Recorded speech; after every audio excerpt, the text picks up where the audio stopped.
Assalamualaikum warahmatullahi wabarakatuh. Waalaikumsalam warahmatullahi wabarakatuh. Alhamdulillahilladzi arsala rasulahu bil huda wa dinil haqq liyudhhirahu 'ala ad-dini kullihi wa kafa billahi shahida. Asyhadu an la ilaha illallah wa asyhadu anna Muhammadan abduhu wa rasuluhu la nabiyya ba'dah.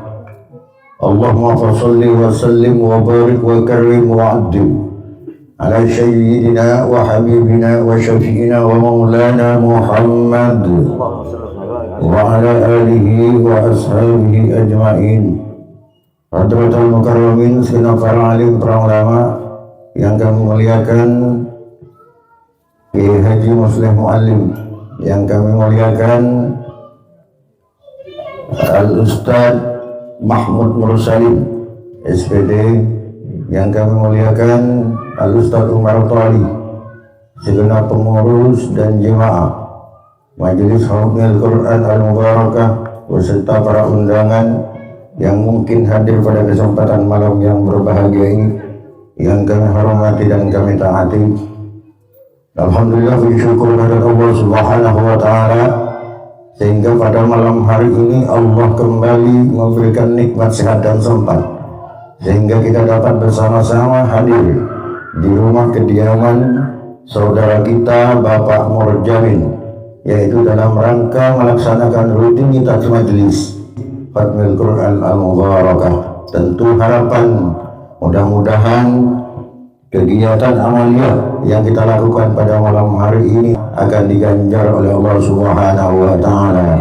Amin ya rabbal. Salawat dan salam semoga tetap terlimpah curahkan terhadap junjungan kita Nabi Agung Muhammad Rasulullah sallallahu alaihi wasallam beserta para keluarga, sahabat serta pengikutnya ila yaumil qiyamah. Hadirin yang dimuliakan Allah Subhanahu wa Ta'ala, setiap makhluk yang bernama manusia pasti oleh Allah dibekali dua hal penting yang menjadi penyempurna bagi manusia itu sendiri. Apa dua hal penting yang dimaksud? Yaitu hati dan pikiran. Kalau hati itu dibungkus dengan nurani, sedangkan pikiran itu dibungkus dengan akal. Banyak orang berkata bahwasanya setiap orang yang melakukan sesuatu itu digerakkan oleh pikiran, tapi ada yang mengatakan bahwa orang melakukan sesuatu itu karena berdasarkan hatinya. Mana yang benar di antara keduanya ini? Mari kita sama-sama bahas pada kesempatan ini.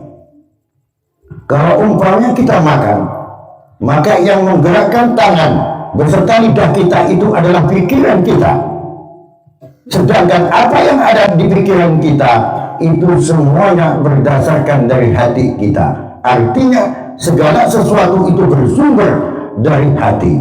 Makanya kata Rasulullah di dalam sebuah hadis, Rasulullah bersabda, "Ala inna fil jasadi lamudghah, idza salahat salaha jasadu kullu wa idza fasadatil jasadu kullu." Ingatlah oleh kalian bahwa di dalam tubuh kalian ada segumpal darah. Jika segumpal darah itu baik, maka akan baik seluruh tubuh, dan jika segumpal darah itu jahat, maka akan jahat seluruh tubuh. Artinya hati bisa baik, hati bisa jelek, apa yang terdetak di dalamnya. Begitupun pikiran itu bisa baik, bisa juga jelek, maka dibungkus dengan nurani, karena nurani itu suci, dia tidak akan bisa dibohongi bahkan oleh pemilik hati itu sendiri sekalipun. Begitupun pikiran juga tak akan bisa setelah dibungkus dengan akal. Maka kadang ada orang berkata, mana akal sehatmu, mana hati nuranimu? Karena nurani memang tak bisa dibohongi. Tangan Anda boleh mengambil hak orang lain, tapi hati nurani Anda tetap menolak, tetap mengatakan bahwa itu tidak benar. Ketika akal pikiran kita jernih, apapun yang kita lakukan dari perbuatan yang dilarang Allah, semua akan tertolak oleh akal pikiran kita. Kenapa? Karena hati yang mentransformasi kepada pikiran, kemudian pikiran yang mentransfer kepada seluruh anggota badan. Di dalam sebuah kitab namanya Kitab Nasolihul Ibad, Imam Nawawi Al-Bantani mengatakan begini, innal fikrata ala khamsati aujahin. Sesungguhnya akal pikiran manusia itu tidak akan terlepas terhadap 5 arah ketika hati dan pikiran manusia itu berbanding lurus. Apa pikiran yang pertama? Kata Imam Nawawi, fikratun fi ayatillahi. Orang yang pikiran dan hatinya lurus tidak akan pernah dipikirkan kecuali dia tentang ayat-ayat Allah. Apa ayat-ayat Allah? Ayat-ayat Allah itu ada 2. Yang pertama yang kita kenal dengan mushaf yang kita baca tadi, yaitu Al-Quran. Itu ayat yang tertulis. Di dalamnya semua lengkap. Apa yang dibutuhkan manusia semua ada di dalam itu. Yang kedua, ayat yang tidak tertulis, yaitu bumi, langit beserta isinya ini. Maka orang yang beriman, dimanapun engkau berada, di masjidkah engkau, di pantaikah engkau, di sawahkah engkau, atau di pasar sekalipun, engkau bisa memikirkan ayat-ayat Allah yang mendatangkan, mentebalkan keimanan ini. Tidak akan pernah orang yang beriman, yang pikirannya lurus, kecuali dia semakin hari semakin bertambah keimanannya kepada Allah Subhanahu wa Ta'ala. Ketika kita telah sering memikirkan ayat-ayat Allah, maka yang akan muncul adalah yatawalladu min at-tauhid wal yakin. Yang akan muncul adalah ketakwudan kita kepada Allah Subhanahu wa Ta'ala, serta semakin menumbuhkan keyakinan kita kepada Allah Subhanahu. Apa itu tauhid? Tauhid itu isim masdar, artinya satu, menjadikan Allah itu, meyakini Allah itu satu. Makanya kata dasarnya itu adalah ahad. Ahadun satu, wahidun satu. Sama artinya satu secara harfiahnya. Tapi dalam pengertian secara tauhid beda, Pak. Maka kita perlu belajar ilmu tauhid. Di dalam Al-Quran surat Al-Ikhlas, kul katakan Muhammad, wallahu ahad, bahwa Allah itu ahad, satu. Apa itu Allah? Siapa Allah itu? Allah itu adalah huwa ismul lidzat wajibul wujud la syarikalah. Itu ahad, yaitu isim untuk satu zat yang wajib adanya, yang tidak ada sekutu baginya. Itu adalah Allah, ahad. Secara harfiahnya ahad, wahid. Maka kulhu itu ahad, bukan wahid. Kenapa? Apa bedanya, Ustaz? Beda secara ilmu tauhid. Kalau ahad itu satu tanpa campuran, itu ahad. Tapi kalau wahid itu satu dengan campuran. Contoh begini, ini wahid, ini satu rokok, wahid, ini bukan ahad. Kenapa ini wahid? Ini satu batang rokok, wahid. Tapi kenapa disebut satu, bukan ahad? Karena satunya terdiri dari ada kapasnya, ada tembakaunya, ada kertasnya, terus ada cengkehnya. Berapa sudah? 4 campuran. Ini wahid. Maka tidak bisa Anda berkata qul huwallahu wahid. Yang benar adalah qul huwallahu ahad. Coba. Kalau Allah tanpa campuran apapun, Allahus samad, Allah tempat kita meminta. Lam yalid wa lam yulad, Allah tak melahirkan, tak dilahirkan. Wa lam yakul lahu kufuwan ahad, atau kufuwan ahad. Itu proses bacaan saja, qiraah. Dan tidak ada yang sama dengan Allah sesuatu apapun. Ini bedanya antara wahidun dengan ahadun. Kalau orang yang tidak paham tentang ilmu tauhid, ikan artinya sama satu. Kita baca qul huwallahu wahid. Akal pikiran kita masuk akal. Ya, apa bedanya 4 sama 1? Tapi kalau dalam ilmu tauhid, murtad sampean. Karena Allah satu tanpa campuran, murni. Allah tidak butuh apapun dan kepada siapapun. Itulah yang disebut ahad. Wal yakin, dan yakin kita akan semakin tinggi kepada Allah. Al yakinu la yuzal bisyak, itu dalam kaidah usulnya. Orang kalau sudah yakin kepada Allah, apapun tak akan bisa menggetarkan dia. Jangankan hanya rayuan manusia, iblis sekalipun tidak akan mempan kalau orang sudah yakin kepada Allah. Sarannya apa? Sarannya adalah antara hati dan pikiran harus sejalan, tidak boleh beda. Kalau itu bisa dilakukan oleh seseorang, maka yang pertama ini akan sukses manusia itu, bahwa dia betul-betul menjalankan pikirannya sesuai apa yang dikehendaki Allah Subhanahu wa ta'ala. Yang kedua, fikratun fi ala'illahi, yaitu meluruskan pikiran kita terhadap segala anugerah yang telah diberikan Allah Subhanahu wa ta'ala. Anugerah kita ini banyak, Pak. Kenikmatan yang diberi Allah ini banyak pada kita. Cuman kadang kita tak menyadari. Kita kadang sedih, kita kadang susah ketika nikmat yang diberikan Allah diambil yang berupa sesuatu yang nyata. Contoh duit misalnya. Sampai tak punya duit sehari 2 hari pusing. Padahal masih banyak nikmat yang lain yang tak sampai sadari. Contoh begini. Sampai sadar tidak? Sampai yang bernapas ini, Pak. Kata ulama itu orang bernapas itu dalam 1 menit itu antara 20 sampai 60 kali 1 menit sampai bernapas. Tergantung umur. Karena semakin tua umur kita, kebutuhan kita bernapas oksigen ini semakin banyak. Maka kalau bayi itu antara 20 ke 30. Kalau kita dewasa sampai orang tua antara 30 sampai 60. Kalau kita akumulasi dalam 24 jam 1 hari 1 malam, maka kebutuhan kita bernapas itu 17 sampai 30 ribu kali kita bernapas. Pernah hitung misalnya? Iya, kalau sampai sehat sekarang, sampai tak pernah berpikir nikmat bagaimana Anda bisa bernapas, tapi coba kita ke ngomongnya. Kayak bagaimana pakai oksigen, beli oksigen sampai 1 tabung berapa oksigen itu, Pak? 1 hari 1 malam tak akan cukup 1 tabung oksigen itu. Kalau rata-rata 1 oksigen 300.000, sehari semalam sampai habis 2, udah 600.000.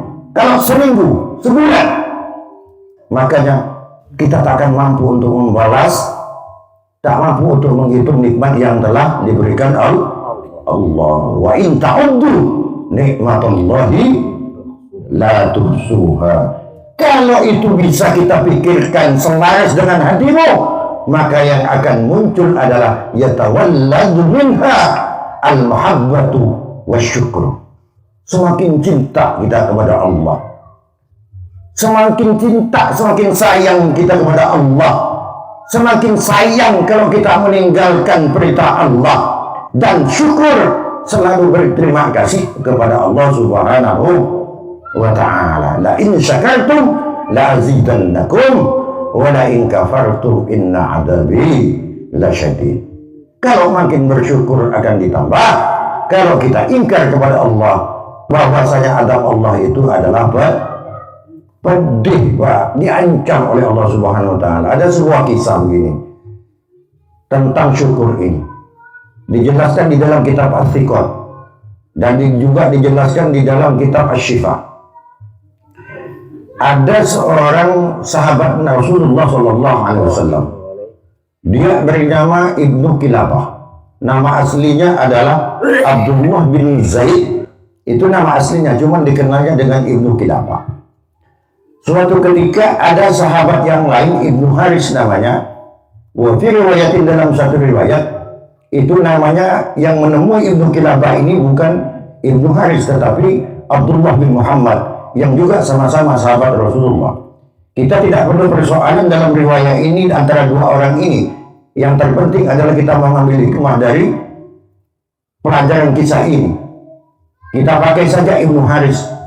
Ibnu Haris ini ketika keluar dari kota Makkah untuk menambah keilmuannya menuju kota Mesir.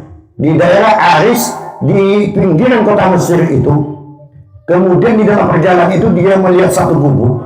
Satu gubuk ini begitu reot sudah, namanya gubuk. Tentu ketika kita berbicara gubuk, pasti di dalamnya itu sudah dipastikan tidak ada apa-apanya. Pemilik gubuk itu pasti orang tidak punya.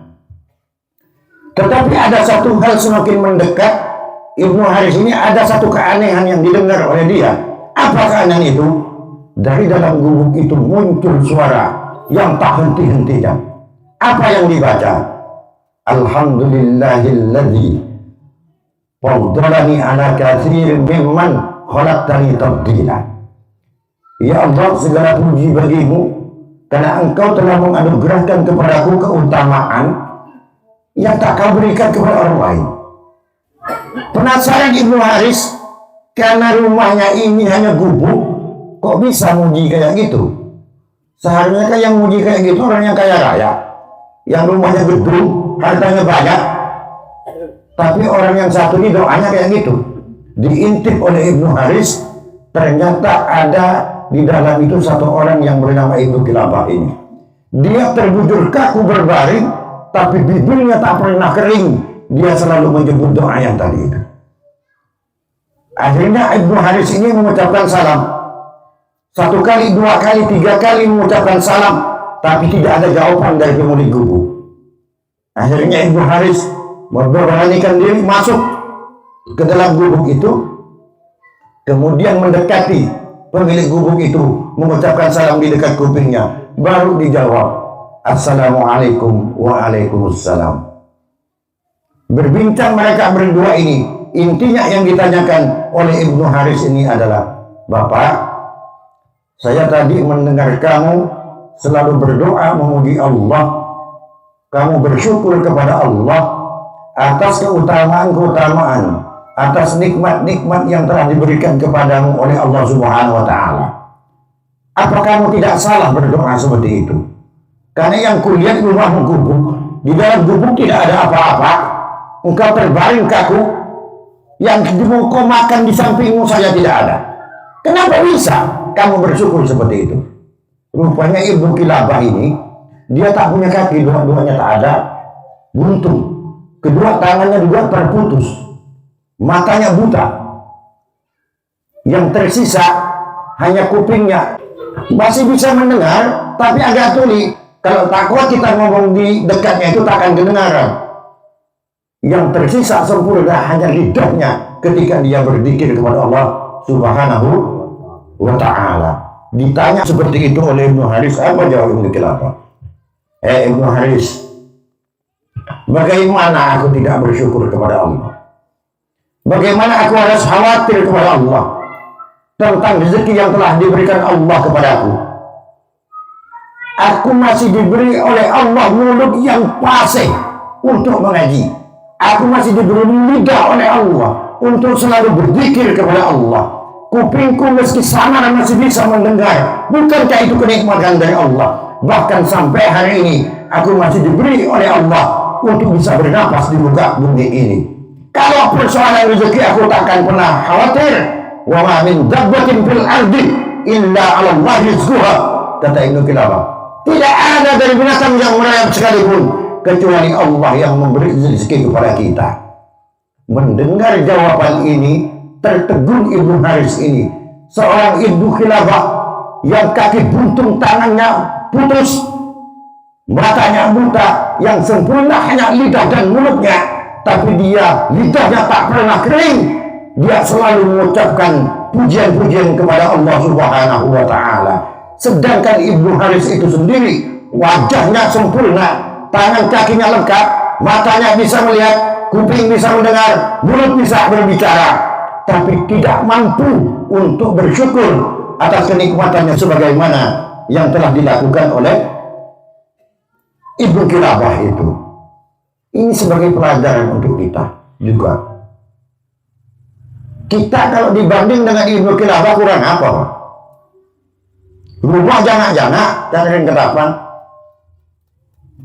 motor banyak, bahkan mobil 2, 3, 4 kadang, uangnya banyak, kerjaannya mantap. Tapi kenapa justru kadang-kadang saya nih, bukan sampean, justru kita lupa sholat 5 waktu saja, kadang kita lupa untuk laksanakannya. Padahal sholat itu berapa lama, Pak? Ibadah waktu kita itu adalah sholat. Ibadah ini ada makhluk, gairu makhluk. Kalau makhluk itu seperti sholat, ibadah yang langsung kepada Allah. Kalau rata-rata kita sholat, ini yang hebat ini sudah. Satu sholat 5 menit, itu udah kelamaan tapi itu tuh. Kalau kelas itu rasa-rasa tak nyampe. Apalagi yang kelas khusus. Oke, rata-rata 5 menit kita sholat. 5 waktu 25 menit. 24 jam sehari semalam, dipotong 25 menit, masih tinggal 23 jam 35 menit. Itu yang ibadah mahdoh. Kita hanya 25 menit kepada Allah Subhanahu wa Ta'ala. Kecuali ibadah ghairu mahdohnya, sampai yang ke pasar cari rezeki, yang ke kantor, yang ke sekolah ngajar, diniatkan untuk anak istri juga jadi ibadah. Itu namanya ibadah ghairu mahdoh, yang secara tidak langsung kepada Allah Subhanahu wa Ta'ala. Tapi ibadah mahdoh kita hanya 25 menit. Itu pun kelas-kelas kakapnya sudah yang hebat-hebat, sholatnya yang 5 menit. Insya Allah rata-rata kita 1 menit sekian detik. Yang biasa kelampin ke kancingnya tak lengkap dipasang. Masa kita ngadap bupati saja rapi, pakai dasi, pakai jas. Ngadap Allah kadang kancing baju tak kepasang. Allah Akbar, Allah Akbar, lemah. Terus yang terakhir pada pengiran. Tidak bisa begitu. Maka kehusuan itu penting. Maka mahabbah dan syukur kepada Allah. Yang ketiga, fikratun fi wa'dillahi ta'ala yatawalladu min harwah.